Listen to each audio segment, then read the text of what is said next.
Borgie.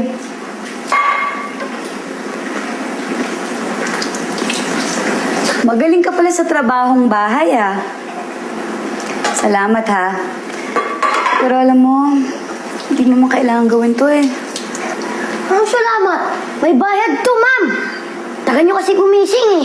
Kaya nakapag-isip-isip ko ng bagong panganap buhay. Muchacho mo na lang ako mula ngayon. Stay in. Dito na ako titira mula ngayon. Borgie, ano ba? Alam mo naman hindi pwede mangyari yun. Sigurado ko hinahanap ka na ng nanay mo ngayon. Malayo yun. Di ako hanapin nun. Borgie, pwede ba naman yun? Anak ka noon, nanay mo yun. Tapos hindi ka niya hahanapin? O nga pala, bakit ka nga pala natulog sa kalsada kagabi? Eh, malayo nga po yung bahay namin. Ang kulit yun naman, ma'am.